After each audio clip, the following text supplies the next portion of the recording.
Hello, this is Solomon Davis, Right Side Trader. Today is September 14th, 2024, and this is my weekly market review. We're reviewing the Dow 30, that's DIA, on a quarterly chart, monthly chart, weekly chart, and a daily chart. This is all for educational purposes only because, as we all know, trading is risky. You can lose money at trading. So please check with your financial advisor. Please check with your significant other and make sure trading is something that is suitable for you. Also, get some training, get some education. This is not something that most of us just can easily adapt to.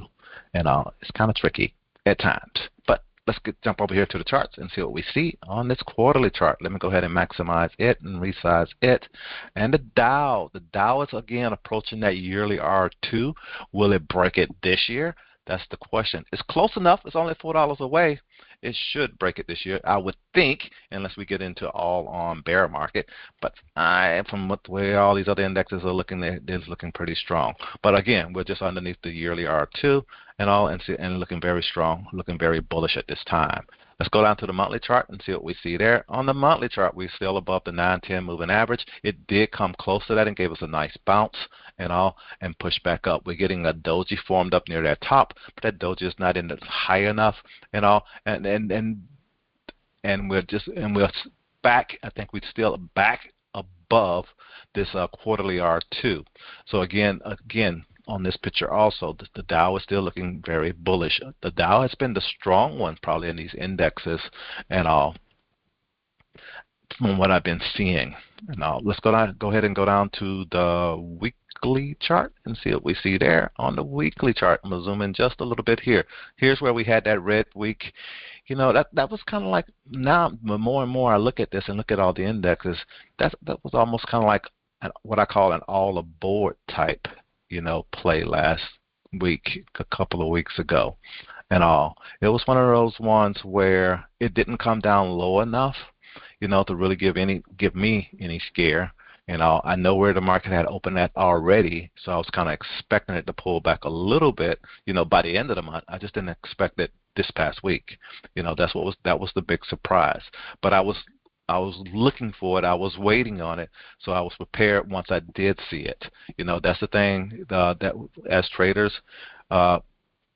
based on your trading style, your trading plan, and your trading strategies that you have, you've studied those things, and that's what you really should fall back and rely on. Rely on your strategy, your indicators, and your plan more so than any other news and any other talk that you hear out there, any talk that you even hear from me, because they don't lie. They're gonna show you what price is doing, and based on your back studies and your back testing, the probabilities of your trade actually working for you or not. That's what you should be doing. And I'm gonna talk a little bit more about indicators. I've been talking about that the last couple of months, and I'm gonna do another little thing on indicators, and I'll just asking your opinion on indicators. But let's go down to the daily chart and see what we see there.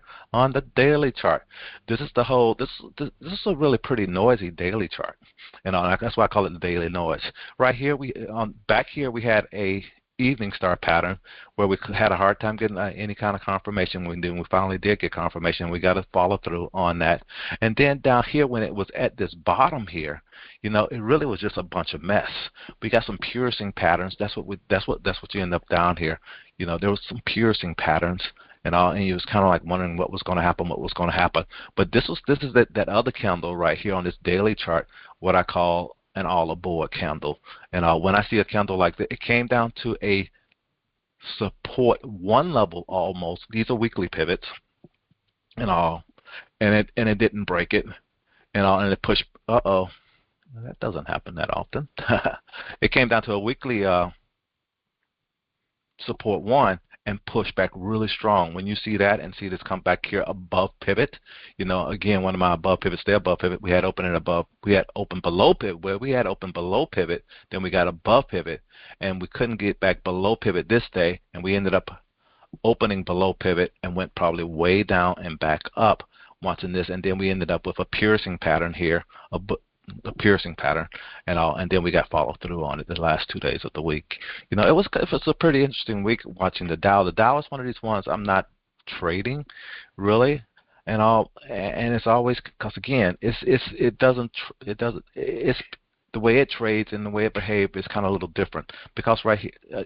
Again, it's different. It's different. They're all kind of different. That's why it's kind of nice to study them, whatever you're trading, and watch it and see it, get its behavior, how the traders are actually trading it, to make it easier for you to be more successful and all. But that's it. I'm going to go and getting off a little off track, but that's all I really want to share. This is Solomon, Right Side Trader. Hope you guys had a great week. Hope you guys have a great weekend, and I'll talk to you next week. Have a good one. Bye.